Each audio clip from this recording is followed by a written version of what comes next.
All systems nominal. Behold, the call of the war!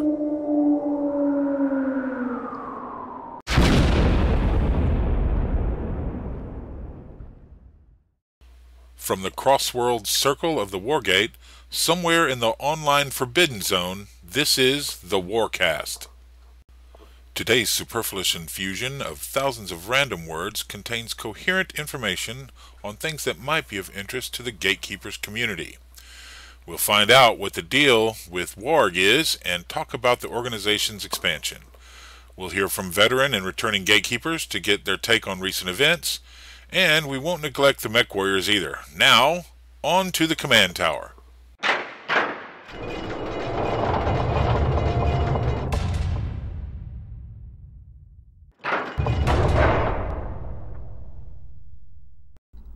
Welcome, one and all. This is Dave Bone, and you're listening to the Wargate Online Warcast.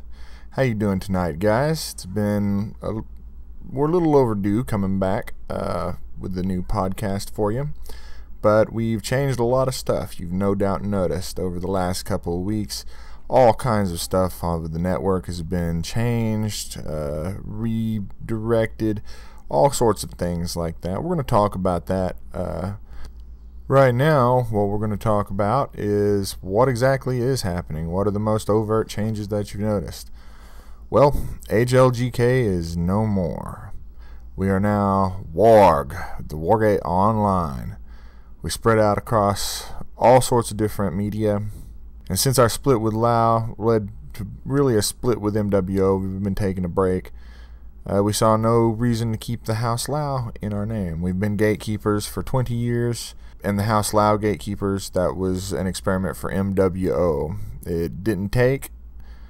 House Lao really didn't care for us or our shtick, so here we are back at home at the Wargate. Now, a lot of the website addresses and network utility spots have changed, but you'll see those things come back online and get all synced up with the new network architecture in the next couple of weeks. Be sure to check the community Facebook sites. Now we've got the main Wargate Online Facebook page at www.facebook.com/W4RGATE. That's W4RGATE. Also be sure to check out our new community group at facebook.com/groups/W4RGATE. And also don't forget about us on Twitter. We're at twitter.com/W4RGATE, and you can reach us at W4RGATE. And also, let's get that hashtag rolling around. Hashtag W4RG, the Warg. So we should probably tell you a little bit of history about the Wargate and the Gatekeepers prior to MWO. We've been a tabletop game group for 20 some odd years. I'm not exactly sure how many, but I know it's more than 20. We used to play all the FASA tabletop games. That's how we got into Battletech in the first place. The Wargate itself has chapters in Texas and Oklahoma, and we frequently meet, in fact, every Sunday. So if you're ever in our neck of the woods, let us know. Check out our sister site and community at www.thewargate.com, especially if you're into tabletop games like Dungeons & Dragons, Flames of War, War Machine, Ronin, Bolt Action, Robotech RPG Tactics, that sort of thing. Miniatures galore over at the Wargate. And our restructuring is almost complete. If you're a Gatekeeper, you can follow along our progress in the Community Manager. Check that out. There's links all over the site. One thing we do need is our artists to come forward. We're building new logos for everything. You'll notice that the Warcast itself is no longer called the Gatecast. We've dropped that portion and went with a different direction entirely. But we still need your talented contributions. We need all sorts of funny pictures, memes, game-related stuff for the Warcast. We want to pop it in there and make this a veritable smorgasbord of cool stuff made by our community. So hit me up online, on Facebook, or on our TeamSpeak. anytime. So, all that being said, let me just be utterly clear here. House Loud Gatekeepers, HLGK, is now the Wargate Online. W4RG, the Wargs. That's us. Same group. Every single one of us. Every single one is here, ready to go.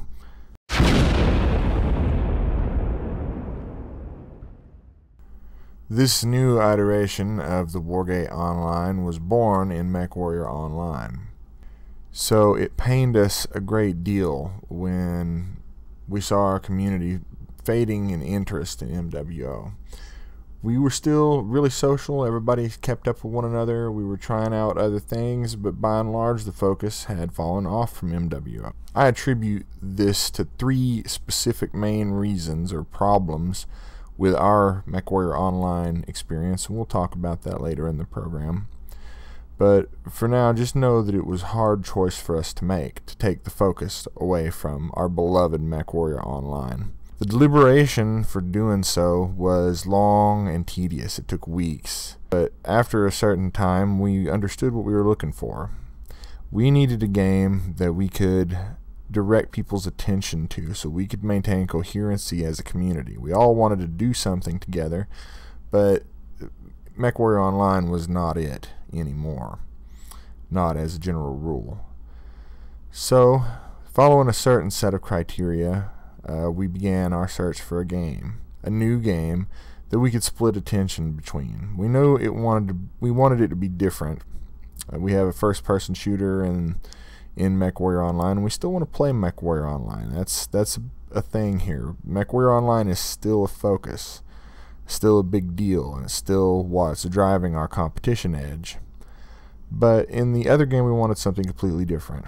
We knew it needed to be casual, needed to be team, and to support some of our members who are reluctant to start these games, it needed to have some sort of free-to-play payment model.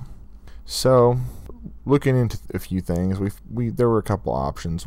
It was debated amongst the entire command staff. One key thing that it needed was it needed to be light or casual, so we could maintain focus over multiple splits if we open up the gate for other games and official game nights. So we began to shop this idea around to the rest of the unit, and instead of the trepidation I feared we were going to have, we instead found elation, or at least polite indifference. People were actually excited to try something out. They didn't really care what that game was when we broached the idea, just that we were all doing it, and it was something we were doing together. So we put DC Universe Online, an older MMO game, on a trial period. We were going to run it for 2 weeks, see if everybody liked it, and that was about the time of the last Gatecast. So we announced this internally, and everybody started playing DCU, and it was a big hit. We had 8 new recruits for Warg in one day. Were noticed in the new game immediately. Not only that, but over the last couple of weeks, we have a actual DC day. That's Tuesday nights, 6 p.m. Central Standard Time.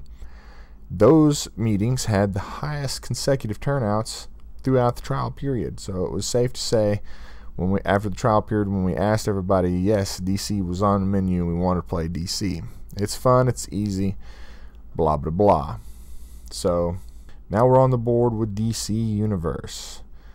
DC Universe Online. Get it on PC, add Zolimir to your friends list. We'll get you in the league. The Gatekeepers will get you to level 30. So we're going to have a lot of fun with DC. We've got a plan for the community. Right now we're working on Heroes to level 30.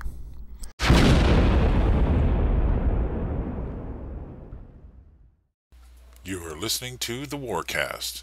Visit w4rg.thewargate.com for more of the Gatekeeper's laid-back grooves. Now we're going to talk to somebody who's been gaming as effectively a gatekeeper for at least the last 20 years. I'm not exactly sure how long it is, but it's been quite some time. My good friend Terry Hawkins joins us tonight. How are you doing tonight, Terry? Man, I'm doing excellent. How are you doing? I am doing great. So let's start off. Why don't you tell everybody who you are, where you come from? My name is Terry Hawkins. I come from a little bitty town in Oklahoma called Sulphur. Haven't seen it in a long time. Kind of looking forward to seeing it again sometime soon, and looking forward to seeing my good friend Dave as soon as I can. That's cool. It's good to hear that you guys are coming back. Yeah, I'm looking forward to it, man. I can't wait. It's been a long time coming. So we started gaming a long time ago on tabletop games, and that right there is the seed of what would become the Wargate later on. Tell me, do you even remember the first actual game that we played? I don't know if I remember the first actual game that we played. I remember the first actual conversation we had, though, and the game that we talked about when we were talking about Dungeons and Dragons the first time that we met. Ravenloft, right? I believe it was a conversation about the Death Knights of Krynn. I don't remember. I think I remember that day. Yeah, me and the other gentleman, what was his name? James, were talking about it, and you let us know that we were wrong, and you were right, and you were right. I get that a lot. I know we played a lot of Rifts, Dungeons and Dragons, and especially Magic the Gathering, but we did play a lot of the old FASA Hex games. I remember we used to play a lot of Leviathan and Centurion back before we had the other games. Yeah, I remember that. I remember I wasn't real into the theme, but you had it, you were there, and it turned out to be a lot of fun. Do you remember playing Battletech? I think you and Charles are the only ones I really played it with. I do remember playing Battletech. It's been a long stretch, lots of games. That went on for probably at least 5 years before we started online gaming. Yeah, at least. So when we started playing online games together, what would have that been? I think Ultima Online around the year 2000. Yeah, something like that, Ultima Online. That's the first one we played actually together, like on the same team or whatever. Yeah, if you want to call it that, on the same team. Yeah, I believe that was the first one online, yeah. We played that for a couple of years, and during that time I also tried to get you into Tribes 2. You did get me into Tribes 2. We played for a little while, but I think that was closer to whenever you were coming to the end of your fascination with it. I don't think we played it for very long. It kind of died off. A lot of people quit playing, and then it was just us online. Yeah, I remember that. Something eerily familiar about a lot of these things. But after Tribes 2, we played World of Warcraft for a very long time. Yeah, we played that for too long, if you ask me. But I guess it was the thing to do. Yeah, we played from launch till I remember I turned off my game in 2009, and I hadn't played another game for real. Tribes of Sin came along, but a lot of people weren't into it. But when we got into MWO, that's when we had a new flagship, MechWarrior Online. Although you haven't really played MechWarrior with us. No, I'll admit I just wasn't as into it as I was hoping I would be. I wasn't very good at it either. I was hoping Tribes Ascend would have been the new flagship when we first picked that up, but that didn't pan out. Well, Tribes Ascend is picking up a steady cult following amongst the gatekeepers, and if you got it installed, there are a couple others who do as well.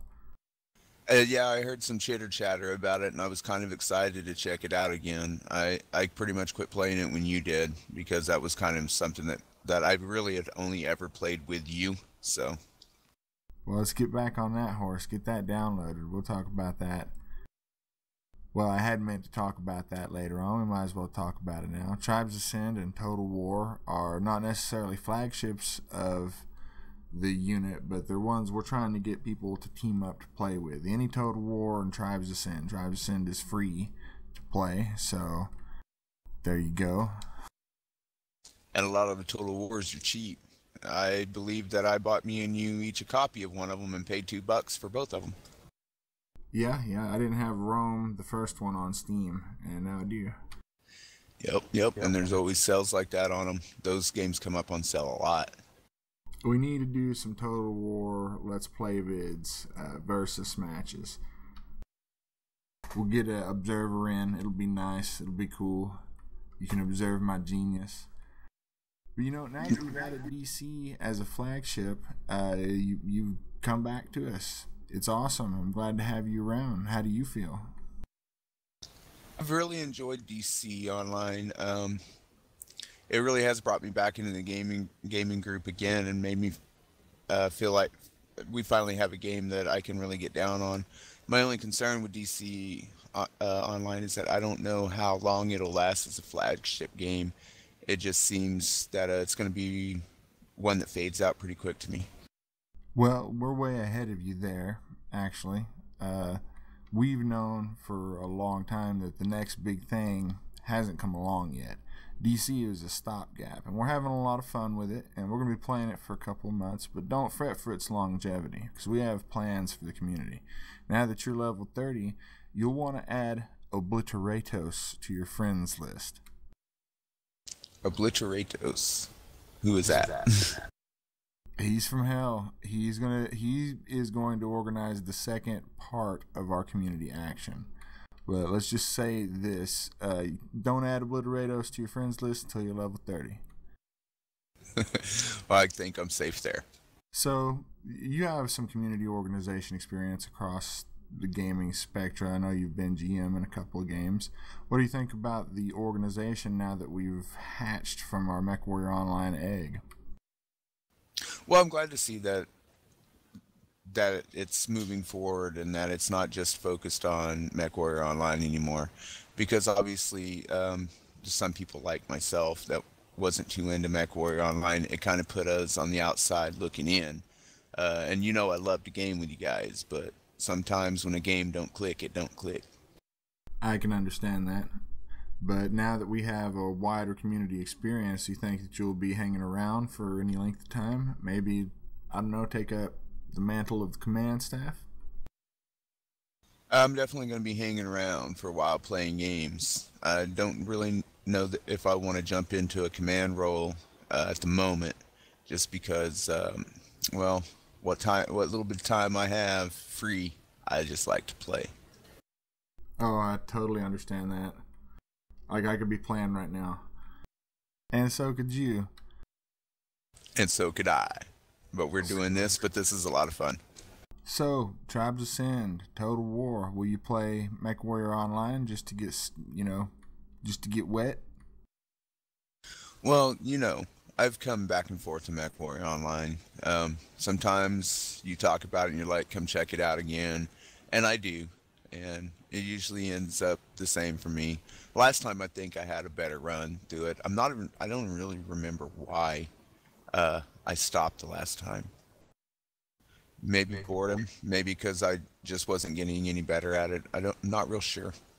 Well, I tell you, we sorely need every single soldier that we have. So if I could coax you to come back and play MWO, it'd be a big deal.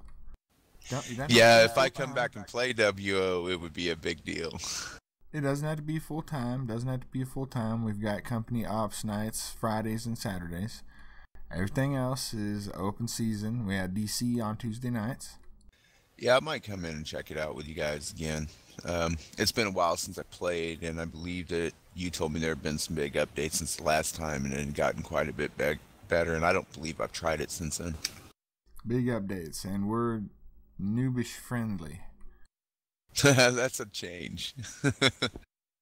Well, my friend, I thank you for joining me tonight. I think our audience is going to be able to latch on to some of the things that you said. Well, I hope so. It's all relevant issues, but thanks for joining us. Absolutely. Thanks for having me. No problem. I'm sure we'll see each other again very soon here on the Warcast. This is Dave Bone. And this is Terry Hawkins, and you're listening to the Warcast.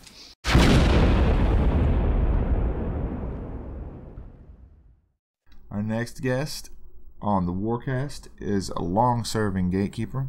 He's been with us since very early 2014, so he's been with us a little over a year and a half. We'll welcome Shotokan to the Warcast. How you doing today? Well, thank you for having me here. Thank you for joining us. So you've been with MechWarrior since the very beginning, right? As a founder. Yes, exactly. Basically, the day it went online, I was there. What was your first experience then with BattleTech and the MechWarrior franchise? And we know you were a founder for MechWarrior Online, but what about your experiences before that? My experiences before that, I was on in the 90s. By pure accident, I got involved with BattleTech or MechWarrior through a game called 3025, which was BattleTech, and it was owned by, pretty much owned by EA, but Microsoft had a hand in it.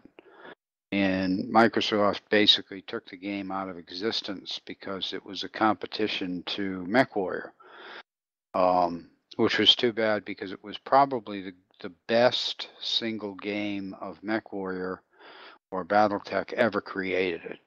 It had the best CW and without equal most match gameplay of any game that's ever come down the pike.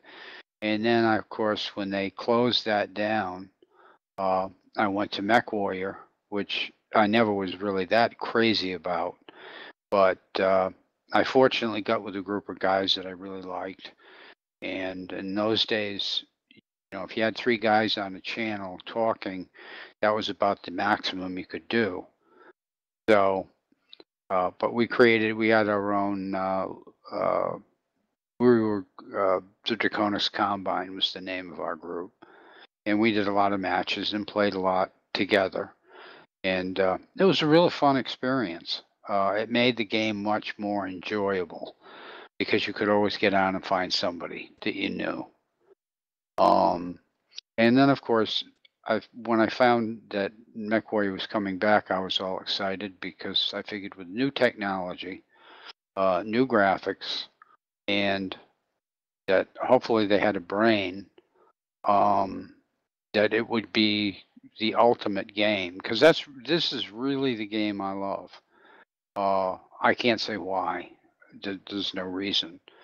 When I first played MechWarrior online, it was an adjustment because of the numbers, which I think a lot of people that had played MechWarrior and games such as the same even afterwards with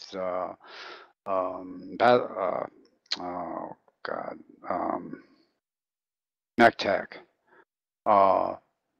It was an adjustment to go from 4 to 8 players because when one game would be much shorter and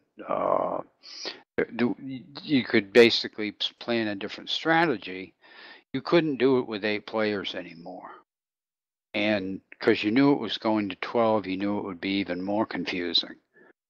But it was very enjoyable. However, there were an awful lot of technical issues that I had with the game for about 8 months, where it would crash constantly. And, the usual things that happen when you're in a beta. But as far as the enjoyment of the game, when I was lucky enough to be able to actually play a game, it was very enjoyable. I was very surprised by how balanced the game was, and also how hard they tried to make it balanced, where they didn't allow.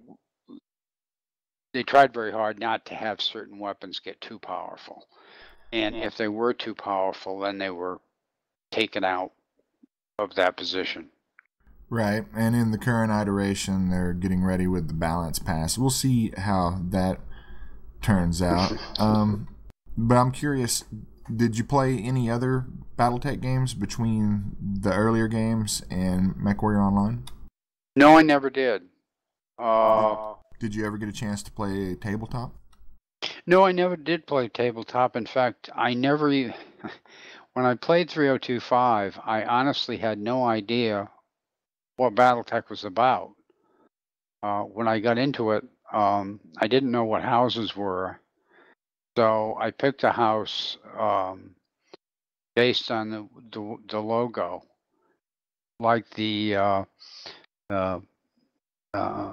House Corrida logo. So I started playing with House Corrida, just simply because of that. And then as time went on, people told me about the lore and about all of the different factions. And during, especially 3025, you developed certain groups of people, such as Davions, for example, or especially Davion, that you just didn't like, and you didn't like the people. But because it was more typing as opposed to direct communications, it was much more congenial. People got along a lot better. There weren't a lot of profanity, and there wasn't a lot of really talking down to people. It was, very polite, and you played your games, and you congratulated whoever won, whether it was yourself or somebody else. But I had not played any other games, no, because I'm just not. Other than obviously PlayStation games, which were mostly racing games. I honestly had not. I have not really played any of the computer games. I never found one that I really liked. I didn't like RPGs, and to this day, I still hate them. I don't mind watching somebody play them, but to actually play them myself, it's something that for me is very difficult. Well, that's kind of the reason I wanted you for this discussion, because I'd known some of that before. You've been with us a long time, as we'll talk about. But what I wanted to focus the conversation on, from this point on, is the evolution of the community within MechWarrior Online. So think back to the time when you first joined MechWarrior Online and came onto the online community. Can you give me a sense of what the online MechWarrior Online community was like for you, your experience in it when you first joined? When I first joined, I basically looked for a group because of my experience with MechWarrior. I was basically looking for a group from the very, very beginning because I didn't really like the idea of playing alone. And of course, I realized the technological advances that had been made in TeamSpeak, which were, to me, astounding.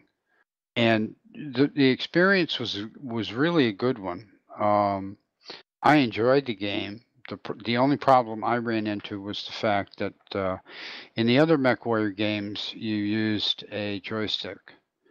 And unfortunately, the people that I got to talk to, some of the creators of this game on the telephone, and one of the things that they thought when they bought this game bought the operating system, the CryEngine, was that it would do a lot of things that it in fact did not do.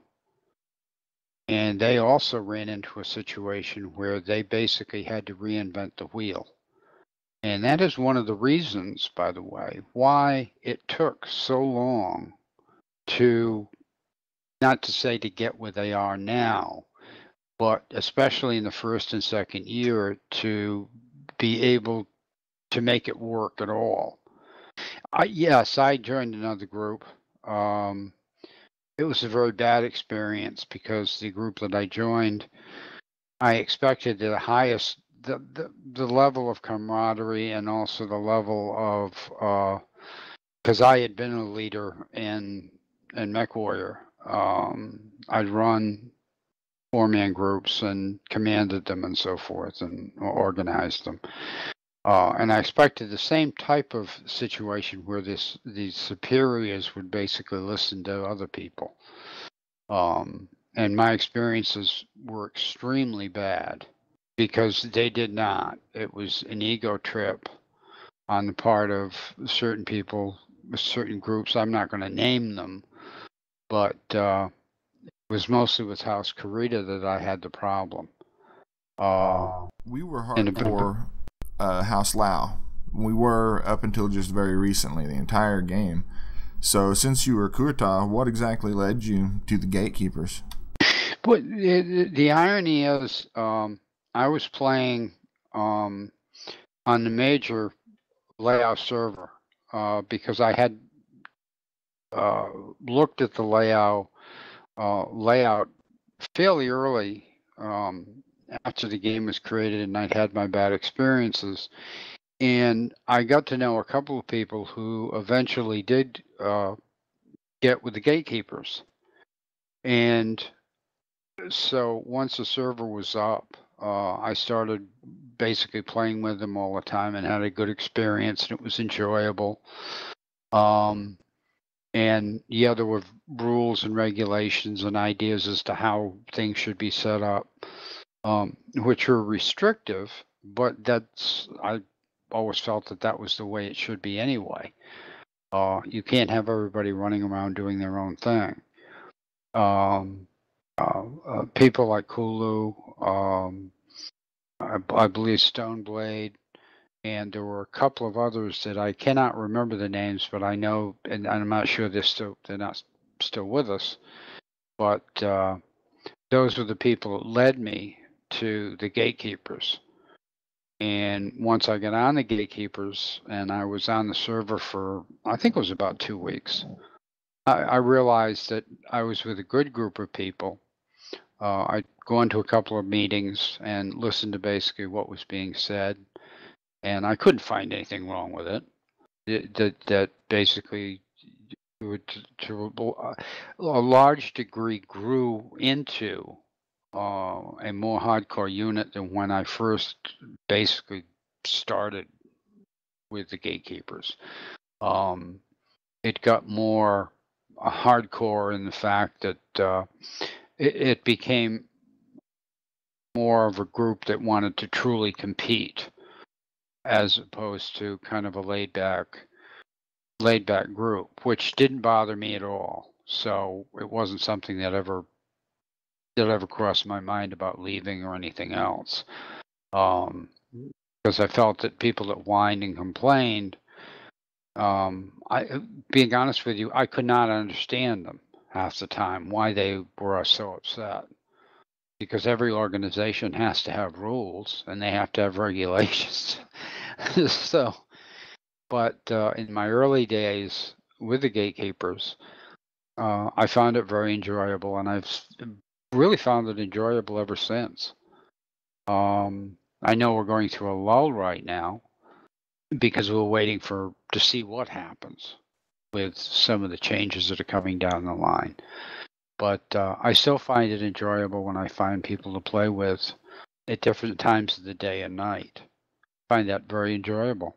I've always found the Gatekeepers as to be a good group of guys that, or ladies at a couple of times. We appreciate that. We get a lot of bad press. A lot of people don't like us, which is, I think, I don't know, it's unfortunate because I've never been one to admonish people, you know, when they foul up the first couple of times, you know what I mean? And even when people had to be taken aside, because you have to do this in any kind of organization. I mean, what are my responsibilities as the administrator? How far do I take things? You know what I mean? Mm-hmm. But I've never been one to negatively reinforce members, ever. I've always been, it's been my experience that morale is the biggest factor in any of these games and in any team at all. I would agree with that completely. I've never understood, being honest with you, why all of a sudden, from seemingly, in my opinion, nowhere, there was all of this terrible bad press about us. I don't know that we did anything that could possibly cause that. It wasn't like where we were solid house layout, and then all of a sudden, just one day, nobody said anything. There was nothing bad ever said, and then we just went somewhere else. We were the fortress. We were the gatekeepers who stayed in and worked very hard to build an organization and build a group of people that would work with us. And unfortunately, every time that was tried, we ended up getting a retort that was totally uncalled for. And I think it was very sad that that happened, because it forced us to take actions that I don't think we really wanted to. And unfortunately, all of us hope, I think, for the day that maybe we can go back, or that things change because the game changes, and maybe we can do something with House Leo again, because our foundation comes from there.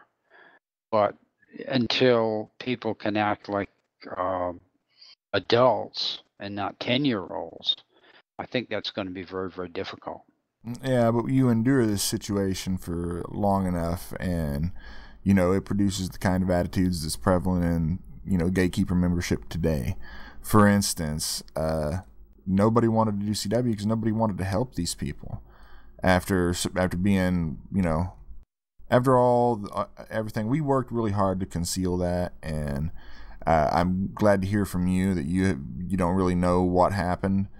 A few members between the different groups started to have their misunderstandings, and as you know, I tend to be I won't say, maybe you could say confrontational, because I didn't understand either. And when I got the details out of the other unit leaders, it was so childish. I was like, children, please. After long enough of repeated incidents like that, it's just at what point are you wasting your time, your breath, your energy? And it had a negative impact on morale, not because of what they were saying, but because they were saying it had a negative impact in the community at large. Yeah, absolutely. What I could never understand was that, and I understand, and this would be going back even at the beginning before the gatekeepers, as to how Slayer was set up, and the two particular people that basically did everything they could do to destroy it. I think that had something to do with it. It created an environment of animosity toward one another that didn't really need to exist. And even among some of our own members or former members, there were things brought up that, being honest with you, I was totally just not able to understand what the problem was. I totally understand. I was right there with you. A lot of people that had the problem, as we said before, they're the ones who voted the rules in, and they didn't want to abide them. All of this different stuff, these petty little squabbles. Well, we've always prided ourselves at, when we were HLGK, of not suffering that kind of manure, and we took action to root it out. Well, and the irony is that at the end of all of this, where we are now, we've basically done every single thing that was ever bitched about. Everything, yeah, that we've done. We've given them every single thing that they said was the reason that they didn't want to be here. Well, they got every single thing. And as a result, you were saying we turned into a more hardcore unit, and we kind of did that for about a year, a little more than a year. But now that all the rules and restrictions are pretty much relaxed, there are a few guys we've noticed that really want to show up and really want to compete, and those guys are still under all the rules, but we don't. It's not worth my breath, honestly, to chastise people for it. I mean, you've heard the philosophy, you've heard, I assume if you've played the game, you've read all our material, or at least you've read on the forums. We're not telling you this because that's just what we believe, but it's almost, it's really sad, really. Well, if the gatekeepers or if I can pronounce it right, warg. New Englanders don't pronounce R's. So you'd say ka, we'd say ka. Can you say Wargate? Wargate. You can actually, we still refer to ourselves as gatekeepers, though the unit tag says Warg. Yeah, we don't pronounce. New Englanders have problems with R's, so we tend to say wog. No, you can totally refer to us as gatekeepers. But I've just one of the problems is with the evolution of clan mechs and their inundation into the game. We took a game that for a while was extremely balanced, where even though there were a few clan mechs around, there weren't many, and they were fairly well balanced. They didn't have superpowers.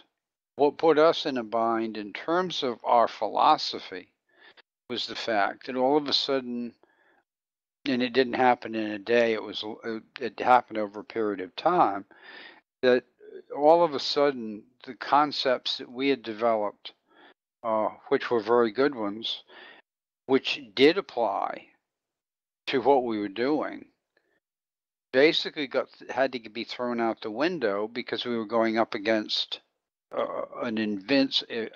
let's say an invincible 12, which I can count on the number of fingers on one hand of the times that we actually were able to defeat them, simply because of their just tremendous over ability and firepower.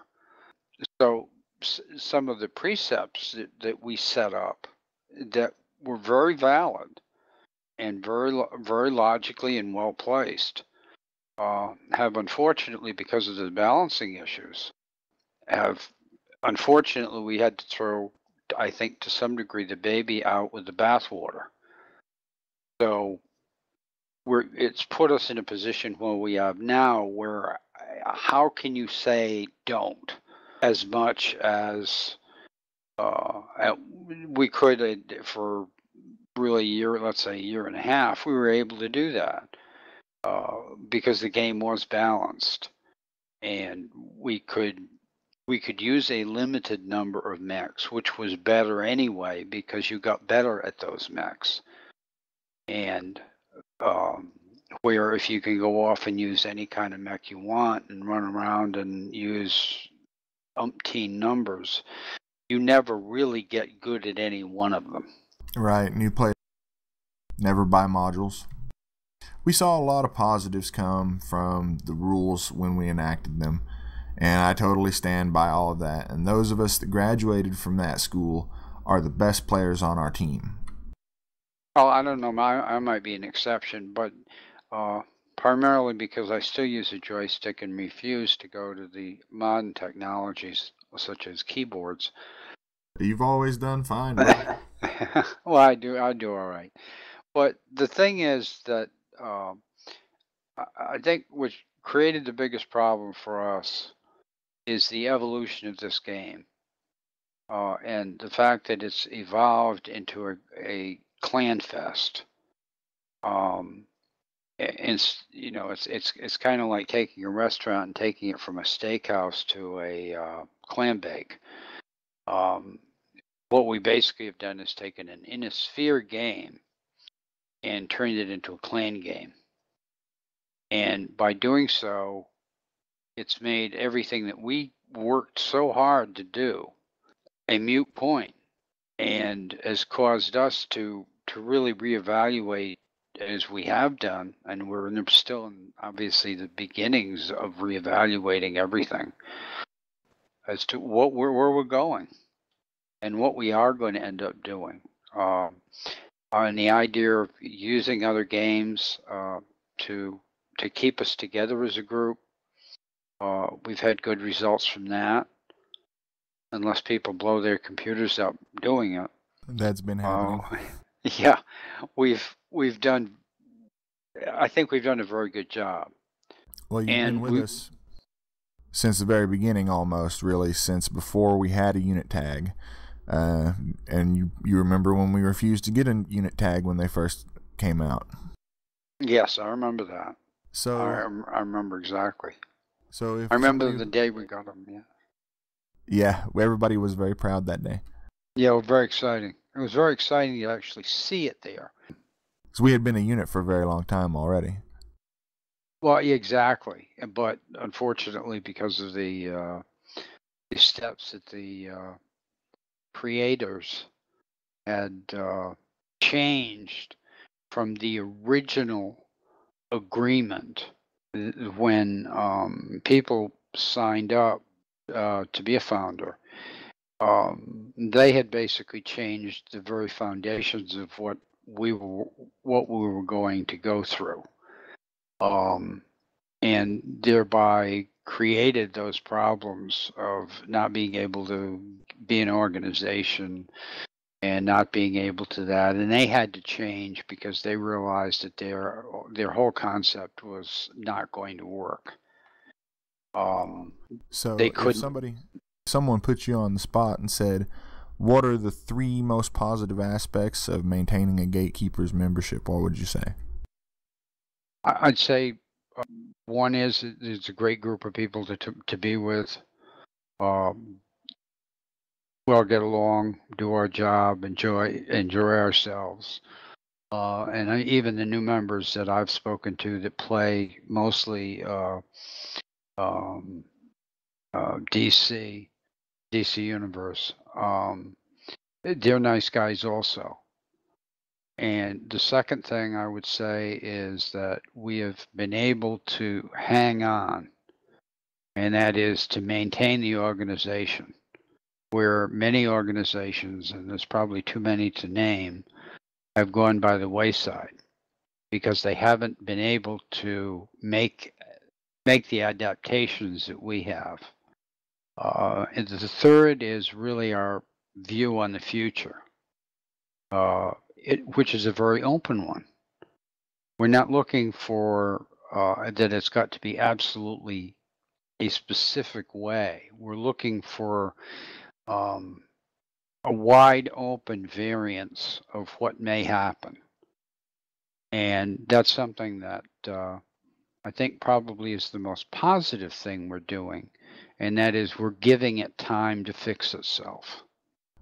That's very eloquently put.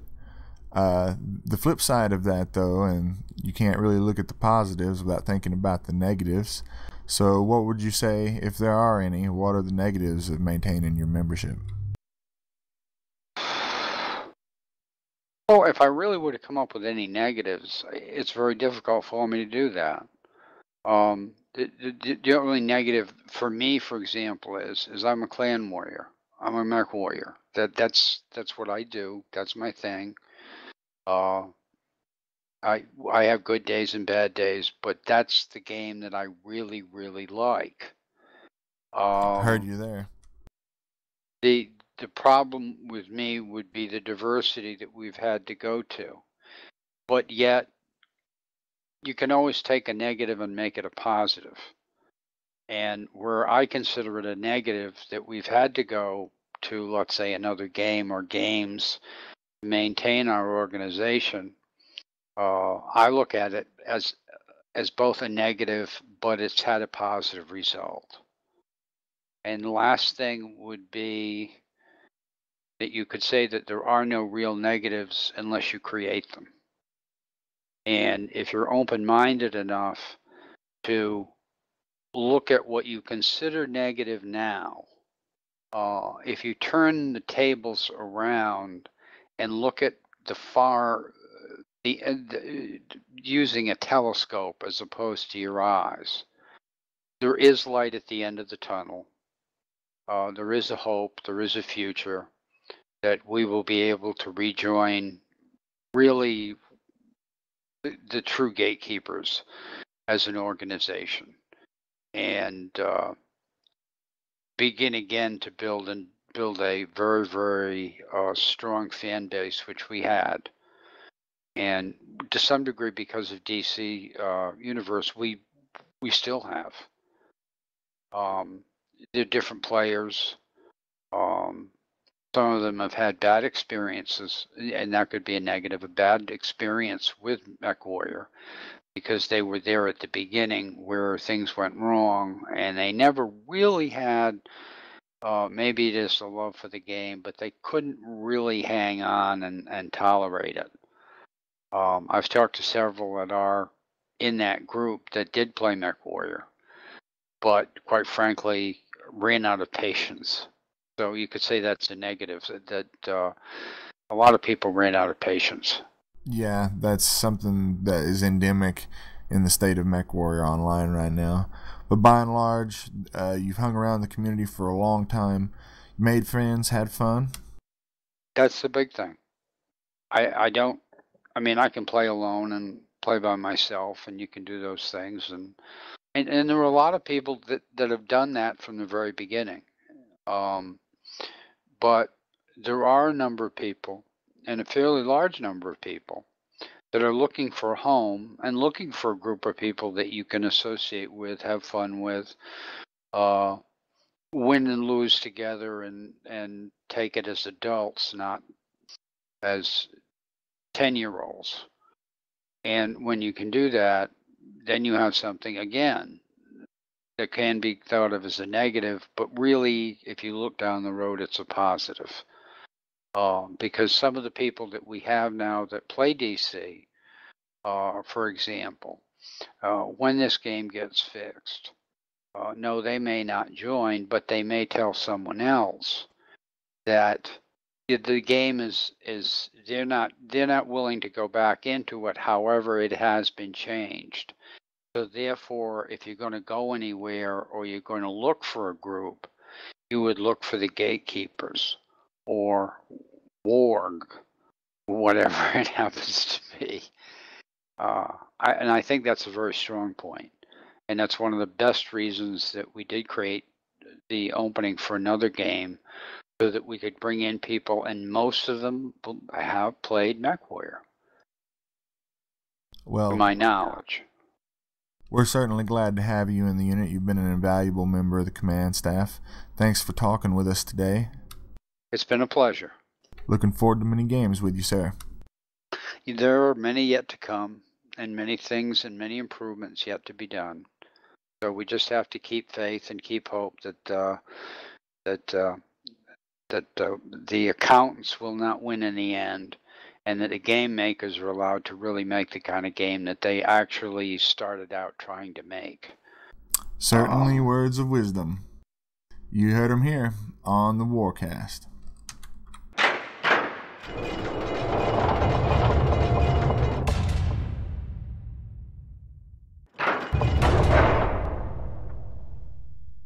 This has been the Warcast, the semi-regular podcast for the Wargate online community. Keep on fighting, brave gatekeepers.